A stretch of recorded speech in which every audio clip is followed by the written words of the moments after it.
فسوف أعود يا أمي أقبل رأسك الزاكي.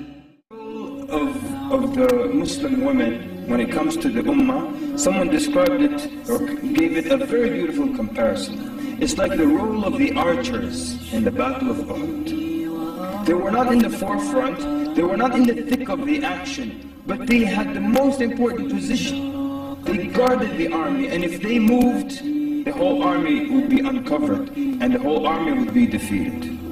So you're the silent heroes. You're the ones doing all the great work. You're the backbone and the structure. You're the ones who teach the children and teach the Muslim men courage and honesty and truthfulness and patience and perseverance and kindness and confidence in themselves. You're the one who will do that, not your babysitter. And not the nursery school who will only teach them to sing nursery rhymes. You're the one who will teach them that. And we're not saying, again, we're not saying don't work. We're saying you are like the archers. The archers, when they left out trying to get the spoils, the army was uncovered and it was defeated. But the same thing, when you leave this most important position to go out for the spoils, to go out for the extra paycheck or something like that, you leave the army, you leave the ummah uncovered. Prophet ﷺ said to the Muslim woman, take care of your home, for that is your jihad. That means it's a very important position, and it's more important than the extra paycheck and more important than so many other things. The extra paycheck and the wealth you get from that can't compare the reward you'll get if your son becomes a great scholar of Islam, or if your daughter learns her religion and teaches it to other women. And you know the story of Imam Malik rahimahullah. When he was a young boy, you know what he wanted to be when he grew up. Yes? He wanted to become a singer. And who is the one who changed his mind about that? It was his mother. She changed his mind. And she was the one who encouraged him to not become a singer. And she started to encourage him to want to study the religion. And the things that she would do, he was a young boy, she would dress him up like a young scholar. And she would put a turban on him and dress him up like a young scholar, this young boy. And sometimes she would walk with him to the masjid because he was too young to go to Fajr by himself in the dark. And she would tell him, go to Rabi'at al-Ra'i, this great scholar of Medina, and learn from his manners and learn from his knowledge. And she encouraged him to do that. The way she dressed him up as a small scholar or an imam. Just the same way now we dress up our children as policemen and as firefighters, and we make them love these occupations. How many people, and I just still would love to see the day when, after the Jum'ah khutbah, some father will bring his child and put him up on the minbar and say, you see, yalla, you're the imam, yalla, speak to the people.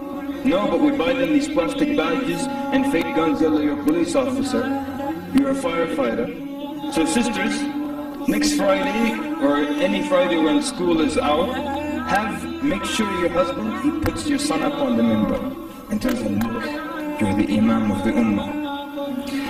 Imam Ahmad rahimahullah, his father had passed away, and so his mother raised him. One man used to say about Imam Ahmad, I used to see Ahmad ibn Hanbal pray the night, stand the night in prayer while he was a young boy. Where do you think he learned that from? It was from his mother. And the excellent relationship is very famous, the excellent relationship he had with his mother and how obedient he was to his mother.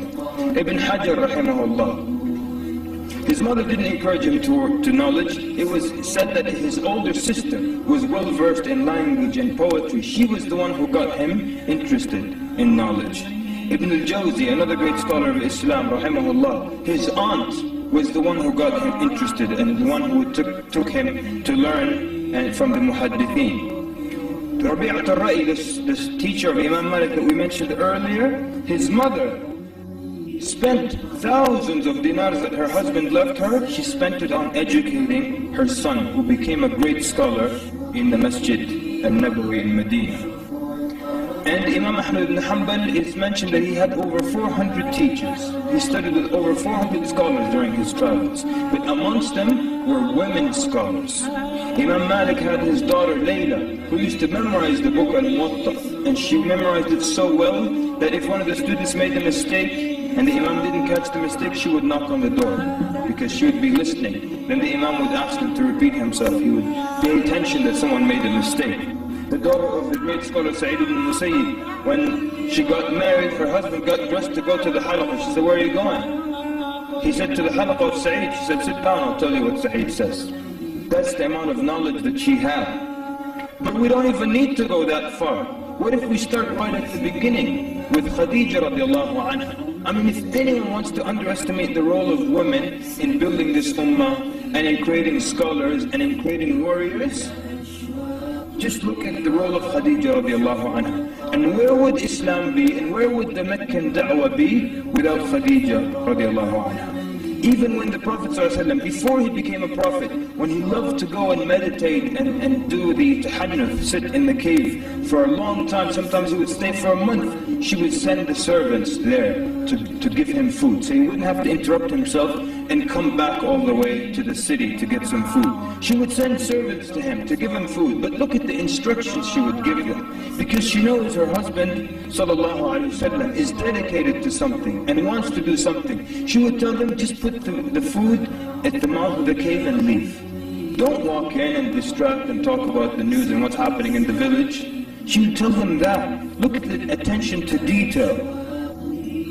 Look at how when the Prophet ﷺ came back and he was afraid and he said, "Zammiluni, zammiluni, cover me." She covered the Prophet ﷺ. And she waited until he calmed down, then she asked him what happened. And if this were to happen, and the woman is not wise, you come in, there's a calamity, you say, "Cover me." She said, "What for? What happened? Cover me, what happened?" "No, you won't cover you until you tell me what's going on." Now you have two calamities instead of one. Look at her analysis when the Prophet ﷺ explained to her what happened. She immediately saw this can't be from the shaitan, it can't be from the jinn. She analyzed it quickly, that you are the Prophet of Allah. Why? Because of the goodness of the Prophet ﷺ. And then she takes him to Waraq ibn Nawfal, who confirms what she's saying. Look at how she supported the Prophet ﷺ financially, how she suffered alongside the Prophet ﷺ. Where would the early da'wah be if the Prophet ﷺ had a wife that nagged him? Where would it be? Where would the da'wah be if she would tell him, "You don't spend time with me, stay home with us, let's talk, let's have a candlelight dinner tonight," or something like that. فليقولوا عن حجابي لا وربي لن أبالي فليقولوا عن حجابي أنه يفني شبابي وليغالوا في عتابي إن للدين انتسابي لا وربي لن أبالي همتي مثل الجبال أي معنى للجمال إن غدا سل المنام فليقولوا عن حجابي أنه يفني شبابي واليغالوا في عتابي إن للدين انتسابي لا وربي لن أبالي همتي مثل الجبال أي معنى للجمال إن غدا سهل المنام حاولوا أن يخدعوني صحت فيهم أن دعوني سوف أبقى في تصوير